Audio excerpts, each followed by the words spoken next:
The media makes up these narratives. The media makes up this discourse. That's not true. The media highlights the stories and they show it, but at the same time, like, the media did not make up that members of Congress are trying to get literal government intervention into whether you get fouled too hard.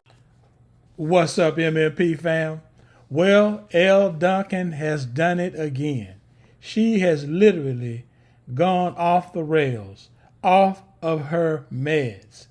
In this interview or in this podcast, her and a group of friends who happen to just agree with everything Elle is saying alludes to the fact that it is Caitlyn Clark's fault for the USA Today hit piece that was ran by some deranged white woman, talking about if Caitlyn now doesn't get a handle on this or something to that effect, you're gonna have an Emmett Till like situation. Can you imagine that?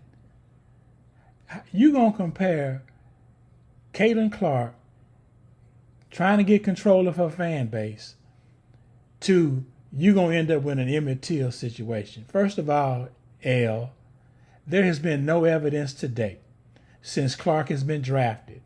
There has been no evidence to date since she was in school of any type of incident that would lead someone to believe that her fan base is what they have been accused of, wrongfully accused of. Clark Nation, Fever Nation, let's get together and I'll sign up for a class action suit against the media because they have been lying incident after incident after incident. And now we hear and see a Seattle fan spit in the face of a Fever fan. You all are sitting, isn't it amazing how they just create drama where there is none when it's a Fever fan. But when reality stares them right in the face, you have a Seattle Storm fan spit in the face of a woman. First of all, I know y'all didn't think y'all were going to get the dub. Okay, so why you mad? Why you mad? You knew when you bought that ticket and sat in that seat, the L, not as in Elle Duncan, but the L was more likely than the dub. But we'll get back to that. Elle Duncan has lost all perspective in this podcast. All perspective. She's trying to blame Caitlyn Clark for what could happen.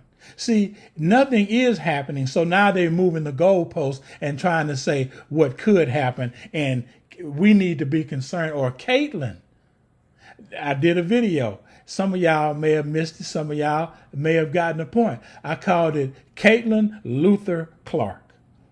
That was the video. Caitlyn Luther Clark. That's who they want this girl to be. As if she ain't got enough going on in her life. Caitlyn is trying to hoop. Can't y'all tell? The girl just want to hoop. Unlike the other 99.9% of players in the dub who just want to do other things. Then hooping is a far and distant second for some other players in this league.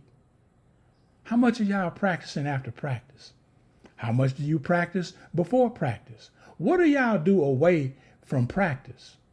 A wise man once told me that if the only time you're practicing, working on your game, is when you see the coach or when you in Game Bridge Arena, if that is the only time you're working out, I'm using Game Bridge as an example, figurative example, you're not going to get better. You're not going to get better. How can you get better when that's the only time you practice is at practice? Getting better means you have to practice away from practice. That's where the better happens. You're not to say you're not improving when you're at practice, but if you really want to take the next step, you got to do it away from practice. Y'all seen that interview Kobe did on ESPN Plus. Go watch that interview about Kobe. God rest his soul. Go watch that interview. And Kobe talks about how he put in the work. We don't hear that in the dub. All we hear is activism. That's all we hear. And now you listen to this young lady go off of the rails, talking about Emmett Till. How you gonna bring Emmett Till into a dub WNBA situation? That's how desperate they are to try and smear the fan base of Caitlyn Clark, Fever Nation, Clark Nation. That's how far they're willing to go to smear. And the media is on board with it. The only problem is it hasn't happened yet.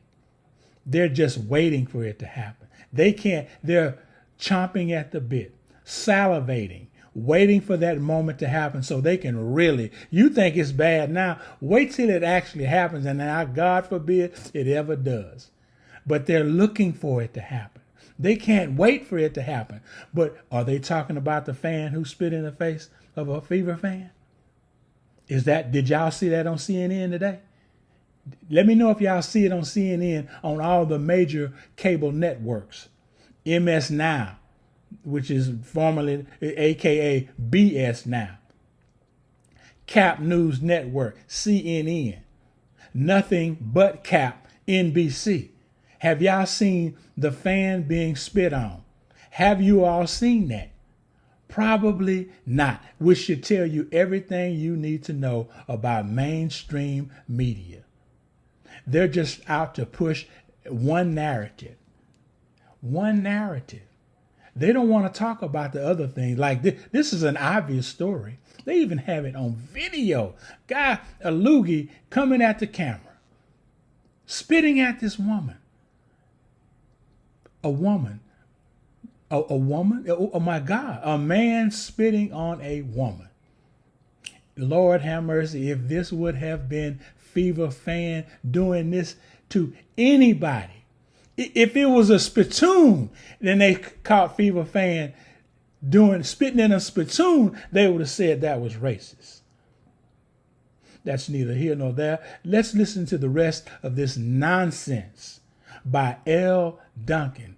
Elle, you got to find your meds. I'd love for it to be very clear to the people who think they are her fans but are using her, if she would say, stop that shit, I don't want it. I'm tired of it. As opposed to what we've seen, which is the media makes up these narratives. The media makes up this discourse. That's not true. The media highlights the stories and they show it, but at the same time, like, the media did not make up that members of Congress are trying to get literal government intervention into whether you get fouled too hard. Hell, foul too hard? Congress is going to get involved in terms of whether she gets fouled too hard. Hell, you know that's not the story. The story is and was this based on race? Was Caitlyn being treated like this because of her race? That's what Congress asked, Elle. You just like people like yourself, you're stretching this story out, Elle. Congress never made any mention about how hard she's getting fouled. Is she getting fouled like this because of her race, Elle? Elle, have you forgotten who led the league in flagrant fouls their rookie season? You've conveniently forgotten that, Elle. Come on, if you're going to do a piece, Elle, do the whole piece and do it correctly. Stop rolling out this victimhood Olympics, Elle. It's not your style. That members of Congress are trying to get literal government intervention into whether you get fouled too hard. Like, this stuff has to stop. It's not going anywhere. So unfortunately, we're now trying to put the toothpaste back in the tube. And I don't think there's an easy solution to it. I really don't. And I don't have all the answers. I certainly don't. I just know that whatever's happening right now is not working. And I would love for Caitlyn's team to go back to the drawing board and say, again, as much as we would love to live in a world where you get to just play basketball and be a great person and a great leader, and she's all of those things. As much as we would love for you to be able to just focus on that, just like the players against her would love to be able to not wonder if they hard foul her, whether they're going to be called names or have death threats against them. We would love that to be your reality. It's unfortunately not your reality right now. So let's try to figure out how we can get you to that reality where you get to just focus on this. How do we put this to bed? Yeah. And like that, I think, is the solution that everyone can live with. How do we get together and put this to bed so that you can focus on the fact that the Fever are surging right now? Yeah. Caitlyn had a 45-point game that, like, despite her load management, she's playing so well. Like, how do we get back to Aaliyah Boston shooting threes all of a sudden? How do we get back to that? How do we get back to that, Elle? You stop talking about Fever fans like they're racist when they're not, Elle. You stop creating these false narratives about people, Elle, that aren't living the life you all want them to live in the media. You're accusing an entire fan base, millions of people, of being a racist, of being a Caitlyn Clark fan, being MAGA. Why are y'all bringing politics into this? Whatever a person's political ideology is their business, Elle. That has nothing to do with the racism that Congress alleges Caitlyn Clark is having to deal with. That was the actual debate, Elle. Not this foolishness and nonsense you making up again, talking about how hard someone's being fouled. You want to know how to get back to that, Elle? Let's talk about basketball. Let's talk about winning and losing. Let's call a spade a spade. Let's call balls and strikes. And first of all, let's start with the spitting incident on the Fever fan in Seattle. Let's start there, Elle, and then we can digress to basketball, if you choose. Stop calling innocent people something that they are not, Elle. You're a part of that. You're creating this narrative. You and the media that stands behind you. You need to fix yourself, Elle. You want to change the world, Elle? Change yourself. Like, how do we get back to Aaliyah Boston shooting threes all of a sudden? How do we get back to that? And the best way to get back to that, which is what we all want, is to really put an end to this. Yeah. And I don't know how that happens, but it needs to. Like, share, comment, and subscribe. You all have a blessed day. I'm out.